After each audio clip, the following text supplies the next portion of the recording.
Hello everyone, start करें आज का लेक्चर। चैप्टर का नाम क्या है? हम जो पढ़ रहे हैं रेसिडेंशियल स्टेटस। टोटल इसमें जो कवरेज है सेक्शन की, बताओ बेटा, कौन कौन से सेक्शन इसमें कवर हैं? Section 5, section 6, section 7, section 8, section 9।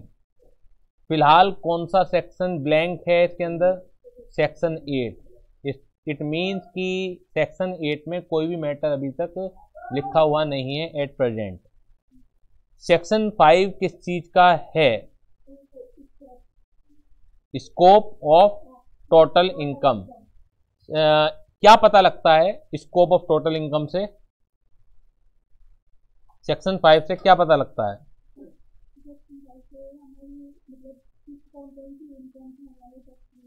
लगेगा अलग अलग रेजिडेंशियल स्टेटस के को ध्यान में रखते हुए। इनकम कितनी तरह की होती है हमारी? 2 प्रकार की। कौन कौन सी? इंडियन इनकम और फॉरेन इनकम। Very good. और रेजिडेंशियल स्टेटस कितने प्रकार का होता है अगर हम इंडिविजुअल की बात करें? रेसिडेंशियल स्टेटस कितने प्रकार का होता है अगर हम इंडिविजुअल की बात करें? 2 नहीं 3। Ordinarily resident, not ordinarily resident और नॉन रेजिडेंट। इंडिविजुअल और एचयूएफ को छोड़कर केवल 2 ही तरीके का होता है। रेजिडेंट होंगे आप या नॉन रेजिडेंट होंगे। ऑर्डिनरी और नॉट ऑर्डिनरी की कोई परिभाषा नहीं है, कोई डेफिनेशन नहीं है, कोई कॉन्सेप्ट नहीं है। लेकिन अगर आप इंडिविजुअल या हिंदू अनडिवाइडेड फैमिली में से आते हैं तो उस केस में अगर आप रेजिडेंट हैं तो फर्दर 2 पार्ट कर दिए जाते हैं उसके, और वो होते हैं ऑर्डिनरली रेजिडेंट और नॉट ऑर्डिनरली रेजिडेंट। अभी तक हमने नॉट ऑर्डिनरली रेजिडेंट की बात ही नहीं करी। अभी तो हम केवल बात कर रहे हैं पिछली क्लासेस में कि आप रेजिडेंट कैसे बनेंगे। इंडिविजुअल की ही बात कर रहे हैं लेकिन केवल रेजिडेंट की बात कर रहे हैं। अब नॉट ऑर्डिनरी कैसे बनेंगे वो हम देख लेंगे। तो ये सेक्शन 5 की बात हुई। सेक्शन 5 में अब पूरा का पूरा रोजाना डिवाइड करके कोई फ़ायदा नहीं है कि मैं बताऊं कि अगर आप ऑर्डिनरी रेजिडेंट हैं तो इंडियन इनकम भी टैक्सेबल होती है, फॉरेन इनकम भी टैक्सेबल होती है, नॉन रेजिडेंट है तो क्या होगा, वो सब आपको मालूम है, अच्छी तरह से मालूम है। ठीक है, हम एकदम आते हैं सेक्शन 6 के ऊपर। सेक्शन 6 किस चीज़ का है आप बताइए? Rules to determine residential status. तो आप मुझे बताइए कि क्या सेम रूल्स एप्लीकेबल हैं हर एक कैटेगरी ऑफ पर्सन के लिए? सबके सेपरेट हैं। इसका मतलब इंडिविजुअल के रूल्स अलग होंगे, हिंदू अनडिवाइड फैमिली के लिए रूल्स अलग होंगे, कंपनी के लिए रूल्स अलग होंगे, फर्म के लिए रूल्स अलग होंगे। इट मीन्स, है ना। फिलहाल हम क्या पढ़ रहे हैं? जो हमने पिछली 2 क्लासेज में करा है वो हम पढ़ रहे हैं रूल्स रेजिडेंशियल स्टेटस डिटरमाइन करने का इंडिविजुअल का। ठीक है ना। तो इंडिविजुअल की अगर बात करें तो बेसिक कंडीशन है। कुछ बेसिक कंडीशन क्या है कि an individual is said to be resident in India if he satisfies any one out of 2 basic condition. Condition number 1, he has been in India for at least 182 days during the relevant previous year, or he has been in India for at least 60 days or more during the relevant previous year and 365 days or more during 4 previous year immediately preceding the relevant previous year। तो इन 2 basic condition में से कोई भी अगर एक satisfied करते हैं तो individual is said to be resident in India. इस बेसिक कंडीशन के 2 एक्सेप्शन भी हैं। ये सेक्शन 6(1) में लिखी हुई है बात। इस बेसिक कंडीशन के 2-3 एक्सेप्शन भी हैं। उसमें क्या है कि कुछ लोगों के लिए condition number 2 is not applicable, only condition number 1 is applicable. अगर आपको रेजिडेंट बनना है इंडिया में। वो कौन कौन से लोग हैं? या तो आप इंडियन सिटीजन हैं जो goes outside India for the employment purpose, या आप इंडियन सिटीजन हैं और मेंबर ऑफ इंडियन शिप के क्रू के मेंबर हैं और आप एज ए क्रू मेंबर ही इंडिया से बाहर जाते हैं। और तीसरा है इंडियन सिटीजन और Indian origin comes to India for a visiting purpose. इनके लिए दूसरी बेसिक कंडीशन रेलेवेंट नहीं है। इनके लिए क्या है, पहली बेसिक कंडीशन से ही काम चल जाता है, यानी पहली बेसिक कंडीशन ही सेटिस्फाई करनी पड़ेगी। लेकिन जो तीसरा एक्सेप्शन मैंने बताया आज की बात में कि इंडियन सिटीजन या Indian origin comes to India for visiting purpose, इसमें एक और एक्सेप्शन आ गया, यानी कि अगर कुछ कंडीशन सेटिस्फाइड होती है। क्या कंडीशन सेटिस्फाइड होती है? आप इंडियन सिटीजन है या पर्सन ऑफ इंडियन ओरिजिन है, having total Indian income more than 15 lakh अगर है Indian income other than foreign sources, लेकिन इसमें एक फॉरेन सोर्सेज की इनकम शामिल की जाती है, वो है business profession which is control from India और सेटअप इन इंडिया। अगर वो वाली है तो वो शामिल की जाएगी। तो अगर वो चीज़ है तो ऐसे आदमी को अगर रेजिडेंट बनाना है तो दो कंडीशन है, दो में से कोई सी भी सेटिस्फाइड कर ले, या तो he has been in India for at least 182 days यानी ऊपर वाली ही है, या he has been in India for at least 120 days और more doing the relevant previous year and 365 days or more during the 4 previous year immediately preceding relevant previous year। तो ये एक चीज आई, ये इसी बार का अमेंडमेंट है। और एक सेक्शन 6(1) ए भी इंसर्ट किया गया है फाइनेंस एक्ट 2020 के माध्यम से, और सेक्शन 6(1) ए है डीम्ड रेजिडेंट का। उनके लिए एक कंडीशन, उनके रहना सहना नहीं देखेंगे हम। अगर आप इंडियन सिटीजन है, ठीक है ना, और आपकी टोटल इंडियन इनकम 15 लाख से ज़्यादा है, ठीक, other than foreign income including one foreign income from a business और profession which is set up in India और कंट्रोल फ्रॉम इंडिया, और आपके ऊपर किसी और देश में टैक्स नहीं लगता है, you are not liable to pay income tax in any other country और territory, then you are said to be deemed resident in India। Clear हो गई बात? ये आप क्या माने जाओगे? डीम्ड रेजिडेंट माने जाओगे। इसका जो इम्पैक्ट था वो मैंने बता दिया कि गवर्नमेंट ने कितना मतलब कितनी चालाकी से गेम खेला है कि अगर आप किसी और देश में नहीं टैक्स दे रहे तो हमें आपको देना पड़ेगा। पहले बहुत से लोग ऐसे बच जाया करते थे। तो ये चीज़ मैंने पढ़ा तो दी थी लास्ट क्लास में, बस डीम्ड रेजिडेंट में लिखवाया नहीं था क्योंकि आपको नोट्स मेकिंग में क्लास में साथ याद करवा रहा हूँ। तो फटाफट रजिस्टर निकालिएगा और हम लिखना स्टार्ट करते हैं डीम्ड रेजिडेंट सेक्शन 6(1) को। क्लियर है? Deemed resident section 6(1) deemed resident की हम बात करते हैं। डीम्ड रेजिडेंट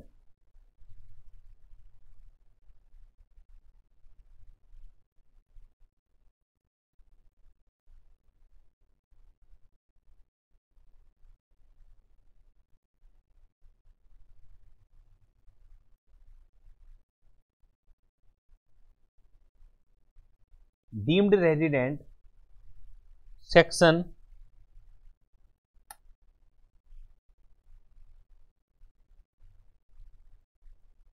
6(1)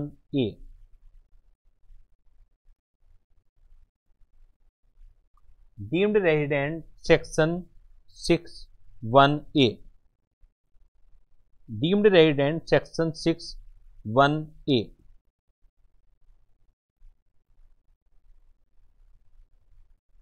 किसके ऊपर लगता है?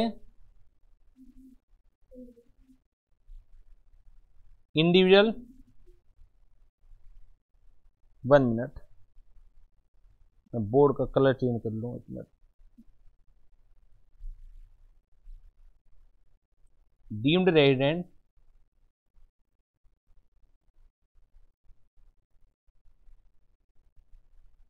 Section 6(1)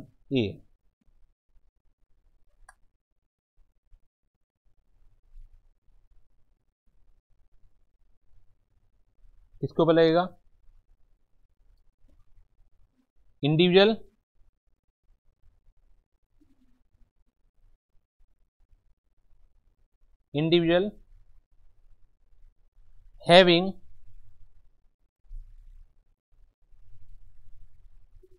having total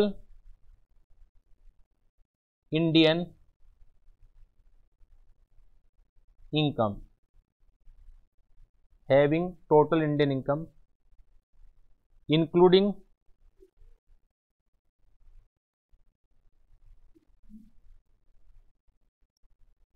income from business or profession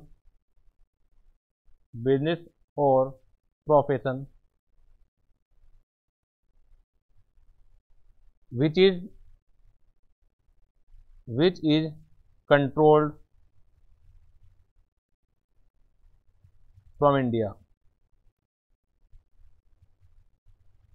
Individual having total Indian income including income from business or profession which is controlled from India. Individual having total income bracket में लिखवाया मैंने including income from business profession which is control from India bracket close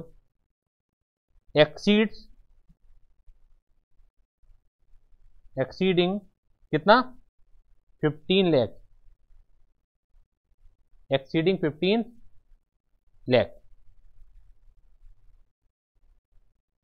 and he is not required to pay tax in any other country. Clear? And he is not required to pay any tax in any other country. Is always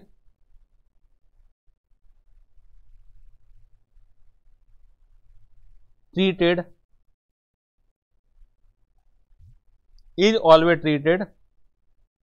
deemed resident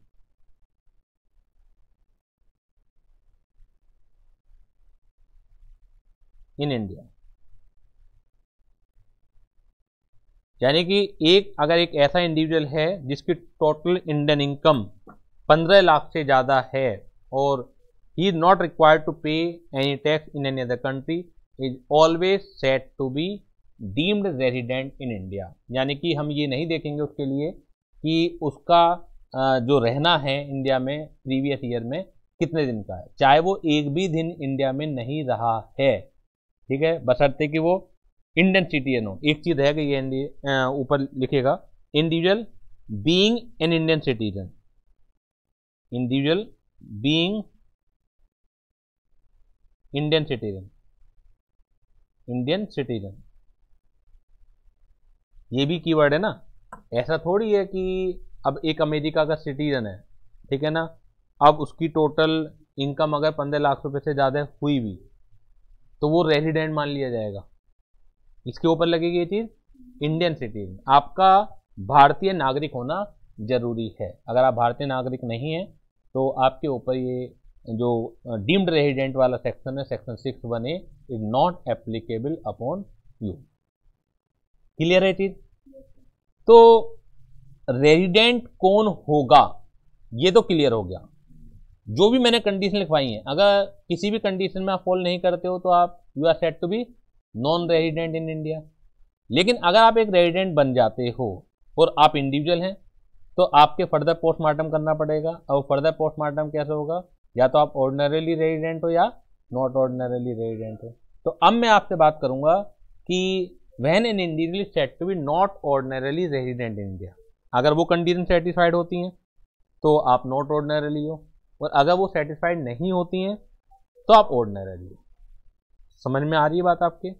अगर एक बार जब question आपसे individual का पूछा जाएगा तो आपको resident पर ही खत्म नहीं करना, उससे आगे भी बढ़ के देखना है. और आगे बढ़ के क्या देखना है कि whether an individual is treated as not ordinarily resident और ए ऑर्डिनरीली रेजिडेंट. तो law maker give the condition for not ordinarily resident. अगर वो सेटिस्फाइड होती है कंडीशन नॉट ऑर्डिनरीली रेजिडेंट की तो you are treated as not ordinarily. और otherwise क्या है, आप रेजिडेंट तो हुई हो, नॉट ऑर्डिनरीली की कंडीशन सेटिस्फाइड नहीं हो रही है तो आप क्या हो, ऑर्डिनरीली रेजिडेंट.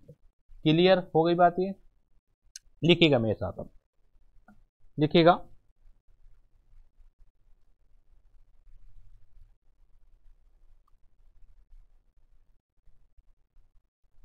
हम बात करेंगे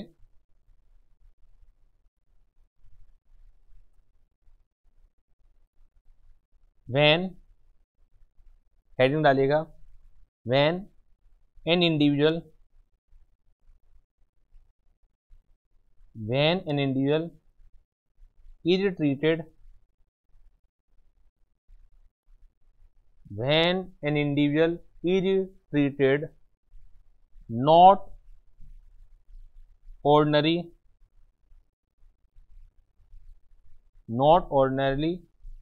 resident,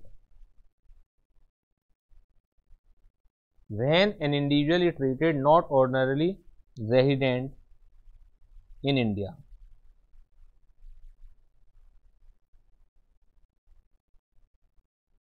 ये हेडिंग हो गई कि कब कोई इंडिविजुअल नॉट ऑर्डिनरली रेजिडेंट माना जाएगा, कब कोई individual not ordinarily resident in India माना जाएगा। लिखना स्टार्ट कीजिएगा, कब कोई इंडिविजुअल नॉट ऑर्डिनरी माना जाएगा। An individual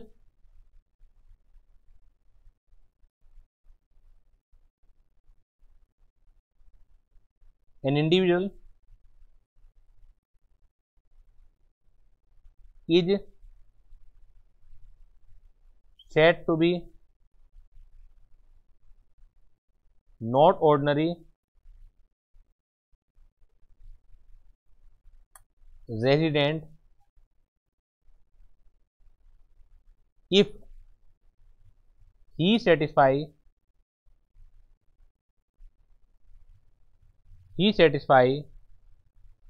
any one additional condition, any one additional condition. An individual is said to be not ordinarily resident if he satisfy any one additional condition. अब condition क्या क्या है जी, अब कंडीशन जो है वो सुनिए आप। पहली कंडीशन है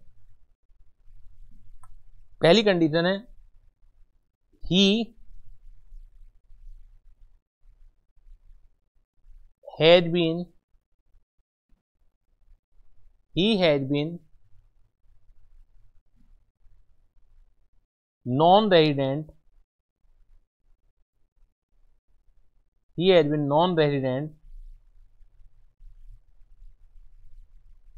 has been non-resident, at least 9 out of 10 previous year, at least 9 out of 10 previous year, immediately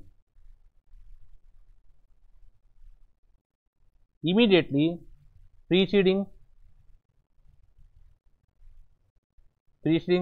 the relevant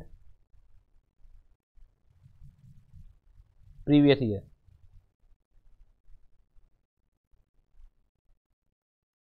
He had been non-resident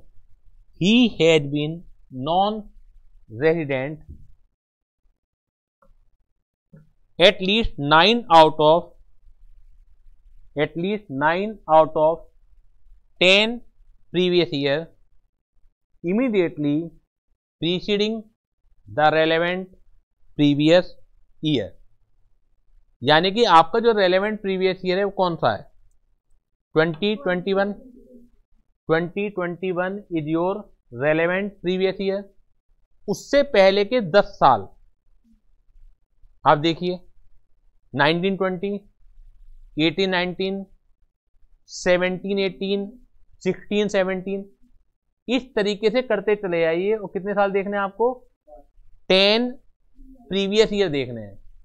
उन 10 प्रीवियस ईयर में से किन्हीं भी 9 साल अगर बंदा क्या आ जाता है, रेजिडेंट आ जाता है, सॉरी नॉन रेजिडेंट आ जाता है, रेजिडेंट नहीं आ जाता, 9 साल नॉन रेजिडेंट आ जाता है। अब आप उन 9 साल को कैसे चेक करोगे, अभी हमने जो बेसिक कंडीशन पढ़ी है, यानी उन 10 सालों में वो बेसिक कंडीशन लगा लगा के देखोगे, और अगर उन 10 सालों में से कोई भी बेसिक कंडीशन सेटिस्फाइड नहीं होती है 9 साल कम से कम, तो आप क्या मान लिए जाओगे? नॉट ऑर्डिनरी रेजिडेंट मान लिए जाओगे। समझ में आ रही है बात? नहीं आयो तो भी कोई प्रॉब्लम नहीं है। अभी मैं एग्जाम्पल पहले थ्योरी लिखा लेता हूं, और उसके बाद जब हम एग्जाम्पल की बात करेंगे तो अच्छी तरह से आपको समझ में आ जाएगी। 10 प्रीवियस ईयर, अभी मैं एग्जाम्पल दूंगा तो समझ में आ जाएगी आपके। आप दूसरी बेसिक कंडीशन, दूसरी एडिशनल कंडीशन देखिए, या तो ये सेटिस्फाइड हो जाए तो भी क्या हो जाएगा? वो नॉट ऑर्डिनरली रेजिडेंट हो जाएगा, या he had been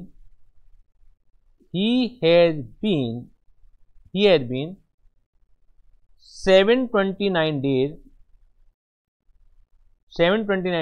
or less.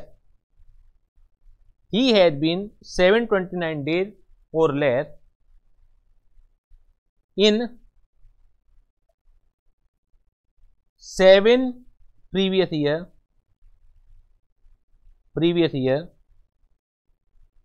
He has been 729 days or less in 7 previous years. कौन से 7 previous year?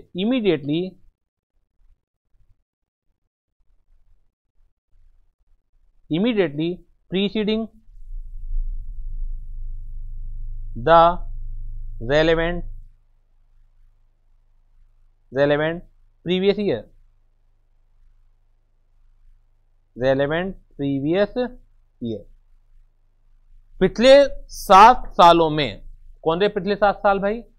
जो कि आपके previous year, relevant previous year से उससे पहले के जो 7 साल हैं, उनमें अगर वो 729 दिन या उससे कम इंडिया में रहा है, 729 दिन या उससे कम इंडिया में रहा है, he has been 729 days or less in 7 previous years immediately. India अपने आप समझ लीजिएगा, मतलब वो पहले पॉइंट में भी है, he has been non resident at least 9 out of 10 previous year in India. ठीक है ना, तो इन इंडिया आप लिख लीजिए, चाहो तो मैं लिखवा देता हूं, ही हैज बीन 729 डेज और लेस इन इंडिया। तो ये चीज आ गई। अब पहले वाले पॉइंट में भी he has been non resident in India, यहां पे भी आ गई in India, at least 9 out of 10 previous year. Clear है? ये 2 एडिशनल कंडीशन तो बहुत पहले से थी, 2 और आई हैं अभी इस साल फाइनेंस एक्ट 20 से, कि नॉट ऑर्डिनरली रेजिडेंट कब माना जाएगा।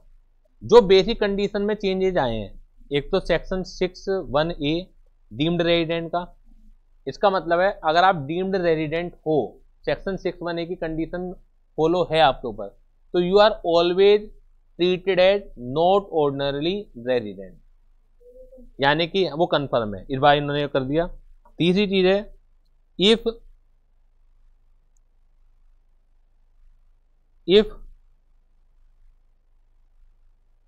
इंडिविजुअल इज कवर्ड,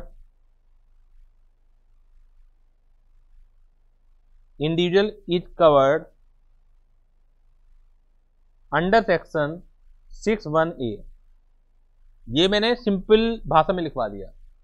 अब पहले पूरा डीम्ड रेजिडेंट में दोबारा उतारूं, यहां पे कोई फायदा नहीं है। सेक्शनों का फायदा देखो ये होता है, अगर आप सेक्शन टू सेक्शन बात करने लग जाएं, नहीं तो क्या होगा, मुझे पूरी की पूरी लैंग्वेज दोबारा उतारनी पड़ेगी जो भी मैंने लिखवाई है डीम्ड रेजिडेंट की।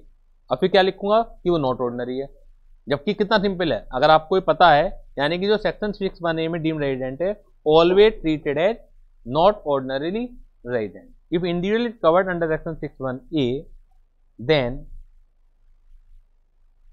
he is always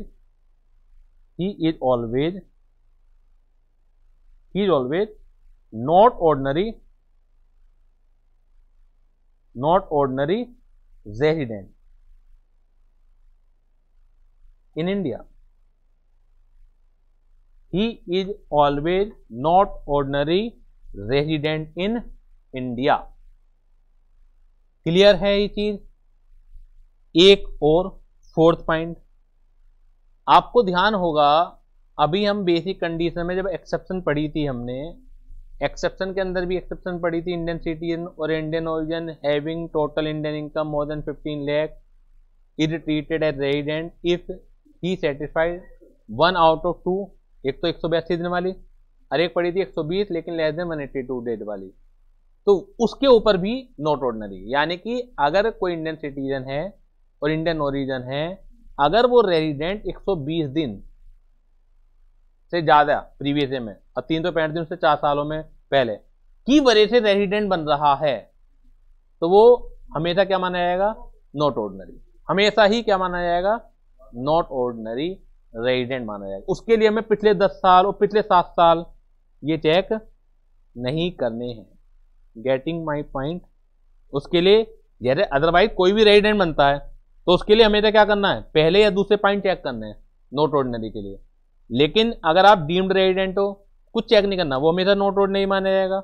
इसी तरीके से जो इंडियन सिटीजन है और इंडियन ओरिजिन है having total Indian income more than 15 lakh और लेकिन 120 दिन और 365 दिन वाली कंडीशन की वजह से रेजिडेंट है, तो ऑलवेज क्या माना जाएगा? नॉट ऑर्डिनरी रेजिडेंट माना जाएगा। लिखिएगा फोर्थ पॉइंट लिखिएगा। Fourth point, an individual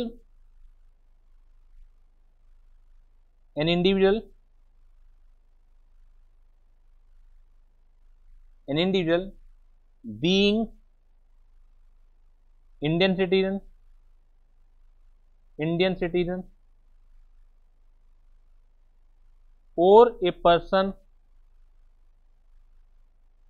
or a person of Indian origin, an individual being an Indian citizen or a person of Indian origin having total Indian income more than 15 lakhs. An individual being Indian citizen or a person of Indian origin having total Indian income more than 15 lakh including income from a business, वो नहीं लिखवा रहा हूं मैं, है ना। हमें कोई यहाँ पर पूरी एक डिट्टो लाइन नहीं लिखनी है यहाँ पर। तो मोर देन 15 लाख, तो ये वाला जो केस है जिसकी मोर देन 15 लाख है, if he has been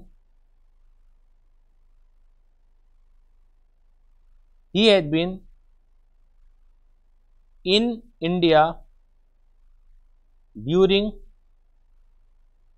relevant previous year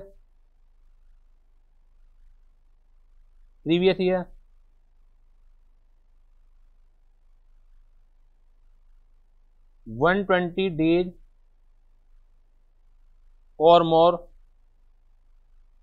and 365 days or more during 4 previous year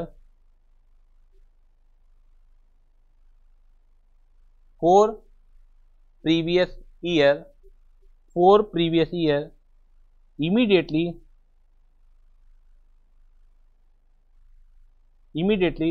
preceding relevant previous year।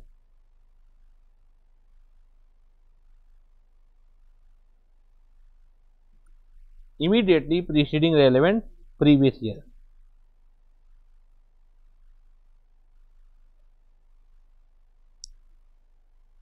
Clear है ये चीज?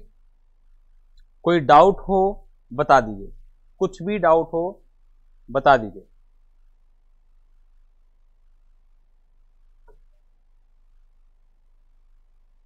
When an individual is treated not ordinarily resident in India, an individual is said to be not ordinarily resident in India if he satisfied any one additional condition।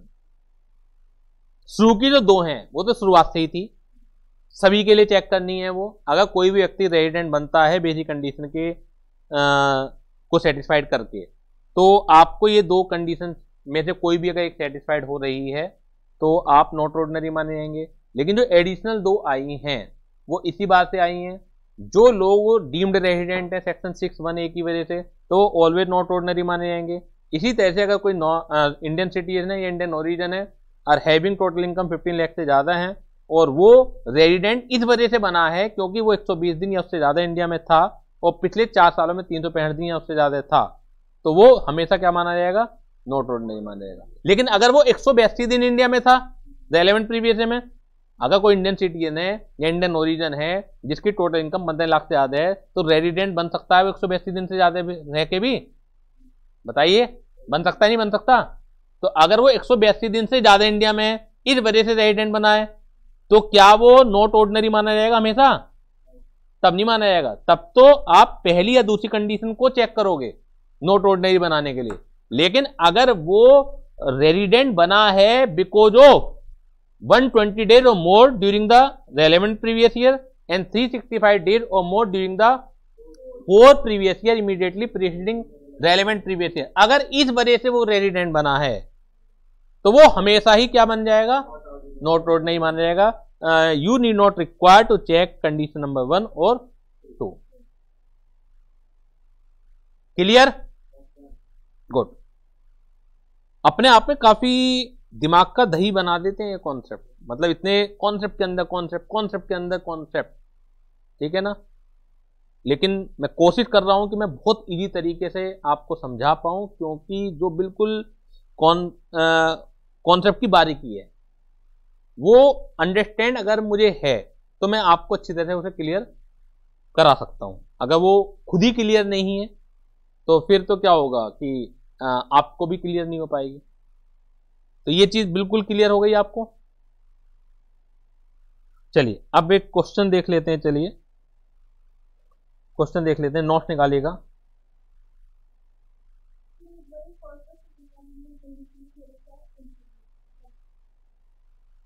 First और second additional condition में आपको confusion है, बिल्कुल होगा confusion, कोई बात नहीं है।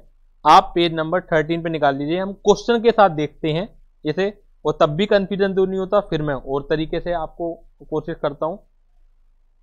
मुझे एग्जाम्पल देके वो बताना भी था आपको फर्स्ट और सेकंड एडिशनल कंडीशन को, तो क्वेश्चन के साथ ही देखने की कोशिश करते हैं। चलिए थे और अच्छी तरह क्लियर हो जाएगा। Question number 2, Brett Lee an Australian cricketer, Brett Lee an Australian cricketer player visits India for 100 days in every financial year. This has been his practice for the past 10 financial years. और ये उसकी जो practice थी, यानी पिछले 10 सालों से हमेशा 100 दिन ये इंडिया में आता रहता है। Find out his residential status for assessment year 2021-22। उसका आप रेजिडेंशियल स्टेटस, ये 3 अलग अलग क्वेश्चन है, बहुत बढ़िया क्वेश्चन है ये। आप ये देखिए स्क्रीन पर देखिएगा, ब्रेट ली एक ऑस्ट्रेलियन क्रिकेटर है, वो 100 डेज हर साल आता है। आपका जो रेलेवेंट प्रीवियस ईयर है वो 2020-21 है, ये अपने आप में फाइनेंशियल ईयर भी है, 100 डेज इसमें भी आया होगा। 1920 में भी 100 डेज आया होगा, 18-19 में भी 100 डेज आया होगा, 17-18 में भी 100 डेज आया होगा, 16-17 में भी 100 डेज ही आया होगा, 15-16 100 days, 14-15 100 days, 13-14 100 days, 12-13 100 days, 11-12 100 days, 1 ये गिनने कितने होते हैं, 1 2 3 4 5 6 7 8 9, तो 10-11 100 डेज। ये तो हमारा करंट है।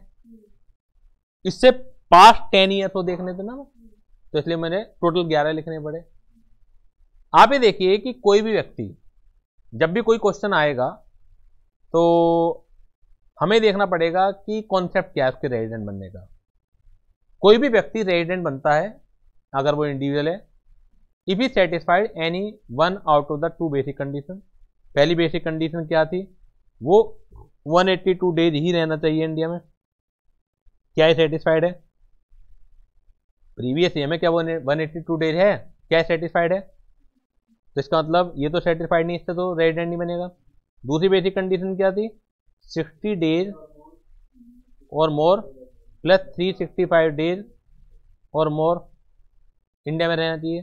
तो 60 डेज एंड मोर तो है, अब पिछले 4 सालों में 400 दिन हो जाएंगे, तो यानी कि कंडीशन नंबर 2 इज सेटिस्फाइड। अब आप ये चेक कीजिए, क्योंकि कुछ लोगों के लिए कंडीशन नंबर 2 लगती नहीं है, तो क्या ये व्यक्ति एक्सेप्शन में फंसता है? ब्रेटली इंडियन जो ऑस्ट्रेलियन क्रिकेटर है, किन किन के लिए नहीं लगती? जो इंडियन सिटीजन है गोज आउट इंडिया, वो वाला केस नहीं है, क्रू वाला केस नहीं है। इंडियन सिटीजन या इंडियन ओरिजिन जो कि इंडिया में आता है, वो इसलिए नहीं है क्योंकि इंडिया में आ तो रहा है, आने वाली चीज तो है, ये इंडियन सिटीजन या इंडियन ओरिजिन नहीं है, तो यानी कि इसके ऊपर कोई एक्सेप्शन नहीं लगता है। तो इसे तो इन दो में से कोई सी भी एक कंडीशन के सेटिस्फाइड होने पर रेजिडेंट मान लिया जाएगा। तो यानी कि ब्रेटली इस साल क्या बनेगा, रेजिडेंट इन इंडिया बनेगा।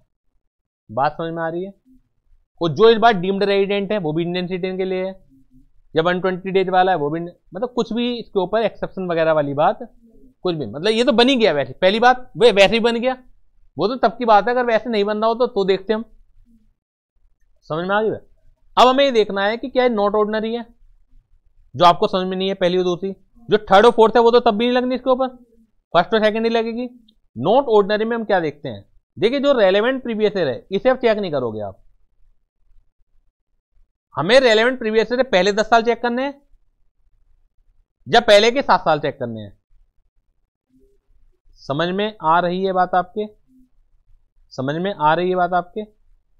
हमें क्या चेक करना है, पिछले 7 साल या पिछले 10 साल।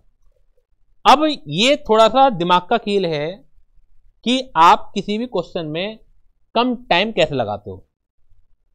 पहली कंडीशन में क्या लिखा हुआ है नॉट ऑर्डिनरी के लिए, पिछले 10 सालों में 9 साल एनआर रहना चाहिए, पिछले 10 सालों में 9 साल एनआर रहना चाहिए।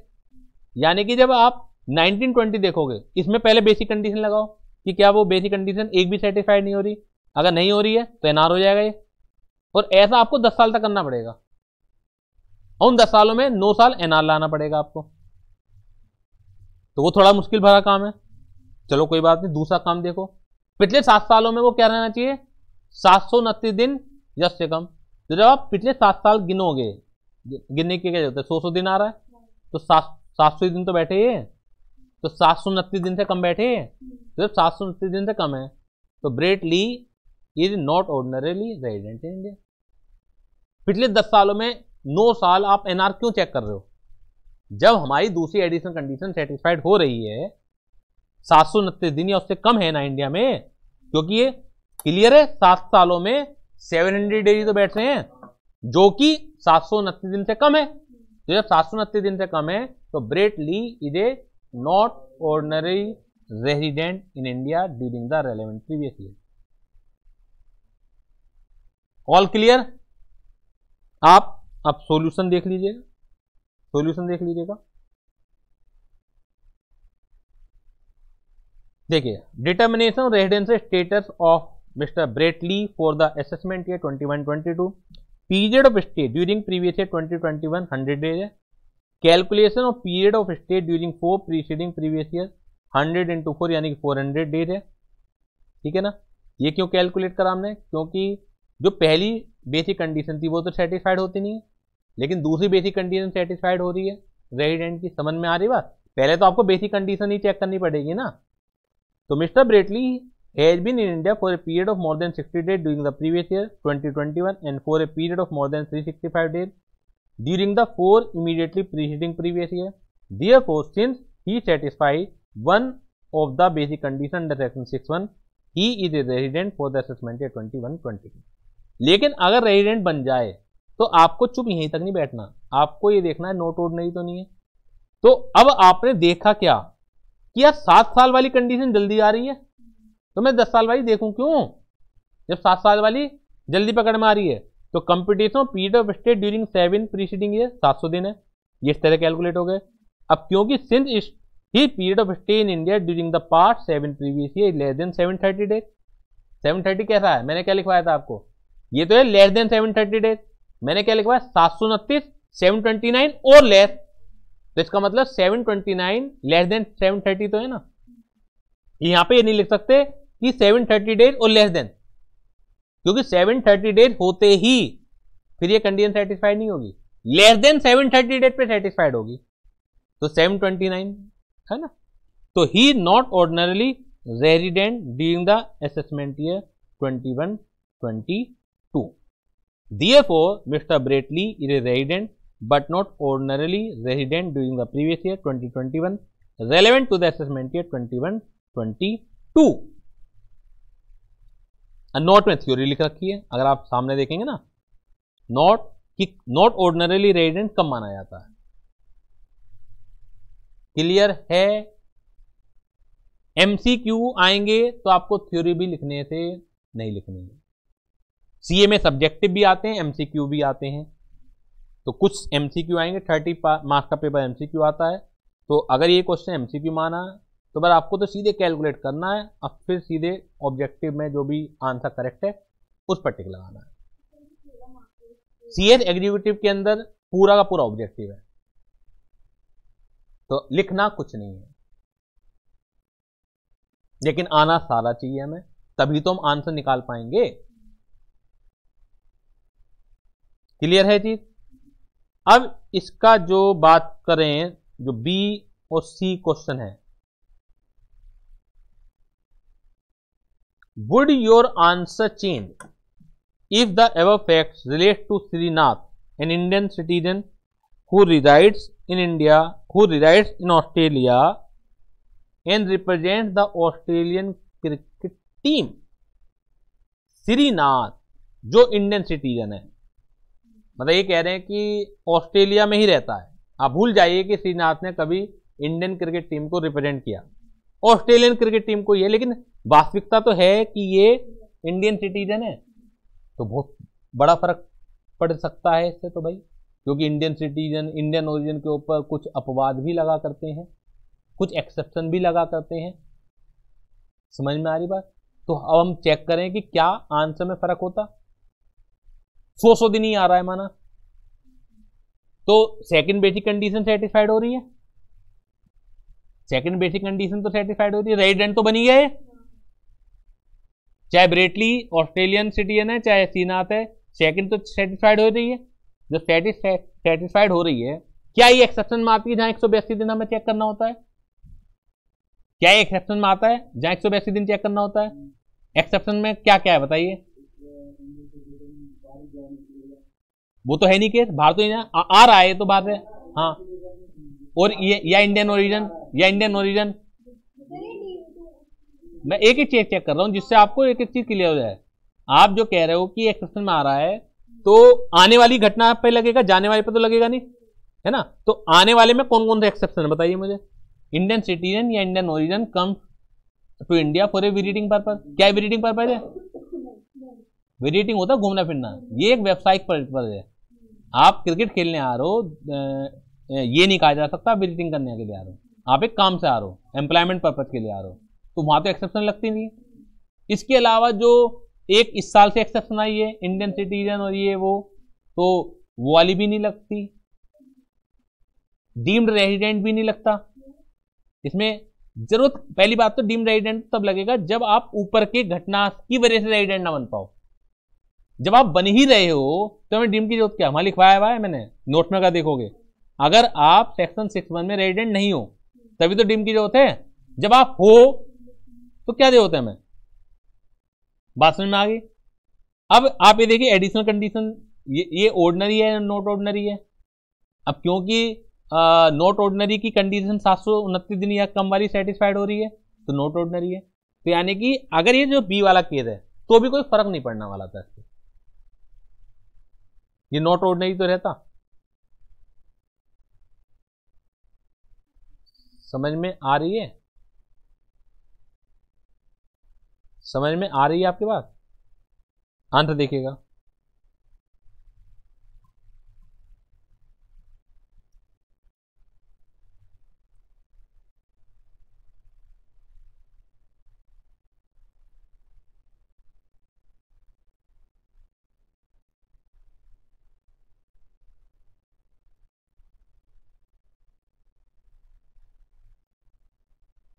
इसमें अगर देखा जाए तो जो इस बार सेकंड एडिशनल कंडीशन, जो इस बार सेकंड बेसिक कंडीशन का एक्सेप्शन आया है, वो लग रहा है नॉन रेजिडेंट की वजह से। यानी कि अगर इंडियन सिटीजन है या इंडियन ओरिजिन है, अगर इसकी टोटल इनकम, इन्होंने कहा कि इनकम मानो कि इसकी 15 लाख से कम है। अगर आप 15 लाख से, मतलब इसमें दोनों ही आंसर बैठेंगे। अगर ये मानते हो कि 15 लाख से कम है तो बात अलग हो जाएगी। अगर आप ये कहते हो कि 15 लाख से ज्यादा है इंडियन इनकम, तो एक्सेप्शन लग सकती है।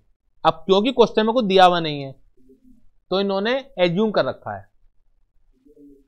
एरर नहीं है, कोई एक चीज एज्यूम करके आना वैसे तो क्वेश्चन में क्लियर होगा, ये तो इन्होंने केवल यहां पे समझाने के लिए कर रखा है। समझ में आ रही बात आपके? इसके अलावा अगर हम थर्ड वाला केस देखें ऊपर, what would be your answer if Shrinath had visited India for 120 days instead of 100 days every year including previous year 2021? नहीं, इसमें जो 120 डेज है, इसमें आंसर चेंज आ जाएगा। इसमें क्या है कि अगर कोई इंडियन सिटीजन है, इंडिया में आ रहा है, इंडियन ओरिजिन है, इसमें भी वही चीज माननी पड़ेगी। अगर 15 लाख से ज्यादा है तो आंसर लगाएगा इंडियन इनकम, अगर 15 लाख से कम है, अगर आप ये नहीं मानते हो कि 15 लाख से कम है, दोनों आंसर दिए होने चाहिए मेरे इसमें। मैं आपको दिखला देता हूं। सी वाला देखिएगा, in this case if Shrinath total income, in this case if, यानी माना है if Shrinath total income excluding income from foreign sources exceed 15 lakh, he would be treated as resident but not ordinarily resident in India for previous year 2021 since his stay in India is 120 days in previous year and 480 days यानी 365 दिन से ज्यादा in the immediately for preceding previous year। ये माना है अगर 15 लाख से ज्यादा है। इसका दूसरा आंसर भी दिया हुआ है, if it total income excluding foreign sources does not exceed 15 lakh तो he would be treated as non resident, क्योंकि इंडियन सिटीजन तभी अगर वो इंडिया में आ रहा है, इस बार जो अमेंडमेंट आया है, अगर उसकी 15 लाख से ज्यादा है इनकम तो वो एक्सेप्शन वाली चीज लग जाती है कि वो रेजिडेंट माना जा सकता है अगर वो 120 डेज या उससे ज्यादा है। लेकिन इसके अलावा वो हमेशा क्या माना जाएगा? नॉन रेजिडेंट माना जाएगा, क्योंकि इंडियन सिटीजन या इंडियन ओरिजिन कभी भी इंडिया में आता है तो उसे रेजिडेंट बनने के लिए केवल एक ही शर्त पूरी होनी जरूरी है। अब वो शर्त क्या है कि वो 182 दिन ही इंडिया में रहना चाहिए। अगर वो 182 दिन इंडिया में नहीं है, अगर वो 182 दिन नहीं है तो वो क्या माना जाएगा? नॉन रेजिडेंट माना जाएगा। जहां तक बताइए कोई प्रॉब्लम हो तो। इन्होंने दोनों तरीके से ही दे दिए।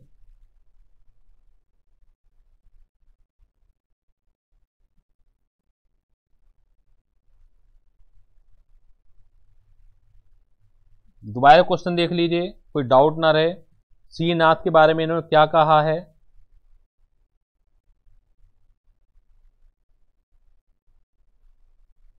दो केस दिए इन्होंने, ठीक है ना।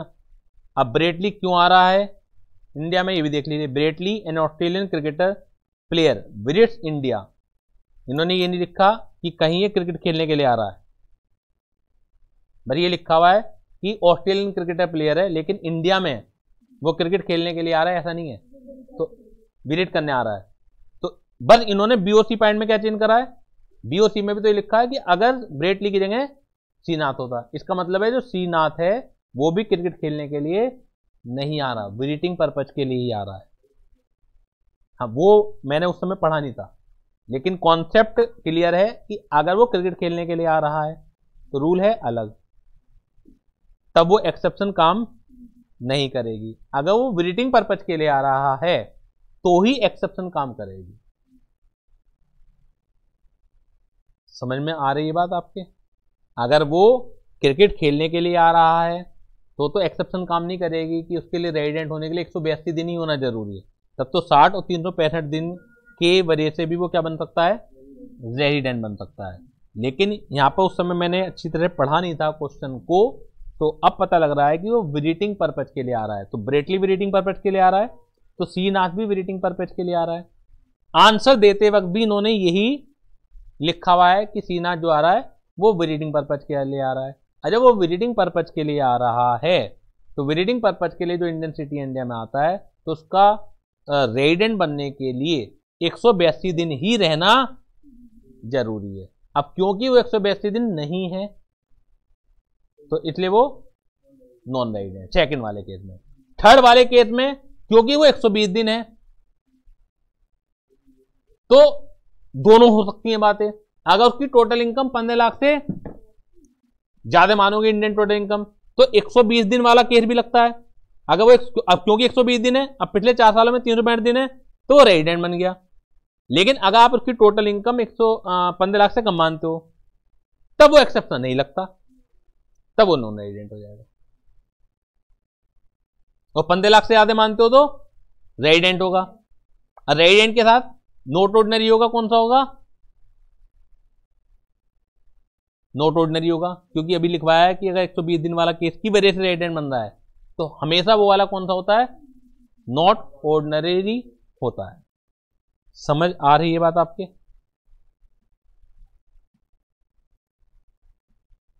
जो सेकंड वाला केस है क्योंकि वो 120 दिन भी इंडिया में नहीं है, अब क्योंकि 120 दिन भी इंडिया में है तो उसकी टोटल इनकम को छोड़ो, जब छोड़ो तो मेरे क्या माना जाएगा? नॉन रेजिडेंट माना जाएगा। लेकिन सी वाले केस में इंस्टीट्यूट ने आपकी टोटल इनकम गायब कर रखी है। कोई बात नहीं, हम दोनों तरीके से आंसर दे देते हैं कि अगर टोटल इनकम 15 लाख से ज्यादा है तो वो क्या बन जाएगा? रेजिडेंट बनेगा। लेकिन रेजिडेंट बन के क्या बनेगा? नॉट ऑर्डिनरी बनेगा। तो इसलिए क्या लिख रखा है? Not ordinary. लेकिन अगर 15 लाख से कम मानते हो उसकी इनकम तो वो है ही नॉन रेजिडेंट। क्लियर हो गई बात? ये कोई डाउट हो तो बता दीजिए। कोई डाउट नहीं? अगला देखिएगा।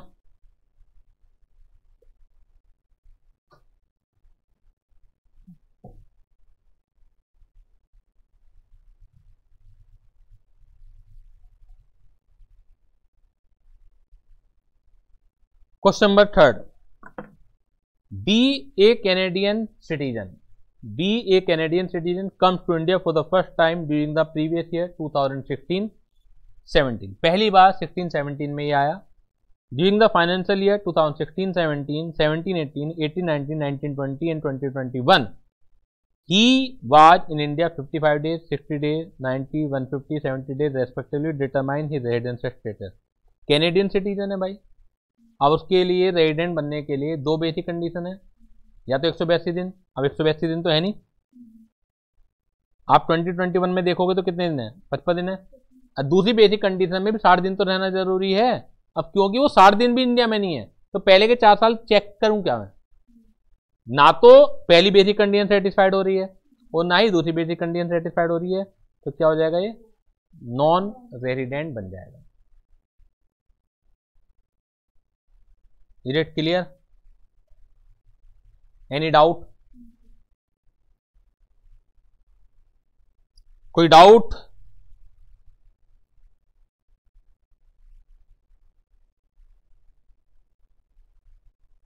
ये इंडिविजुअल का रेजिडेंस स्टेटस हम लोगों ने फिनिश कर लिया। अब बचता है HUF, अब बचता है कंपनी, फर्म, AOP, BOI, मतलब बाकी सभी का बचता है। इंडिविजुअल के अलावा बाकी सभी का रेजिडेंस स्टेटस के रूल बचते हैं। आपसे पूछा गया होगा ना?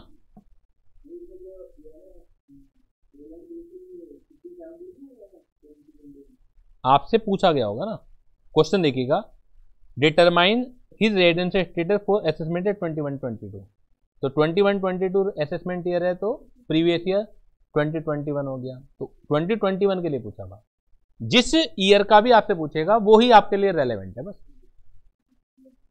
हाँ, तो 99% केसेज में, वह तो 100% केसेज में वो 2021 का ही पूछेगा।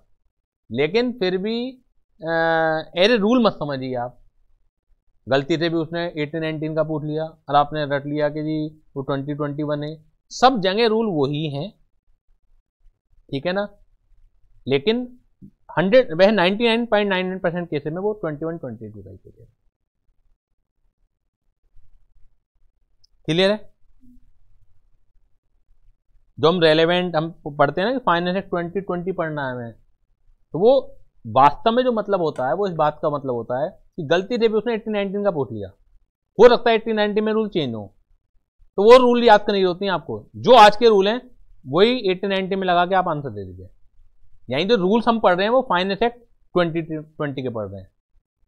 अब ये थोड़ी हर साल इनकम टैक्स चेंज होता है तो आपको हर साल के रूल कैसे याद रहेंगे। अब जैसे इस बार 2 अमेंडमेंट आ गए आपके, अब पिछले साल तो वो थे नहीं, उससे पिछले साल तो वो थे नहीं, लेकिन गलती से भी अगर पूछ लिया तो आपको तो जो आज कॉन्सेप्ट है उसके आधार पर निर्णय अपना सुना दीजिए। क्लियर?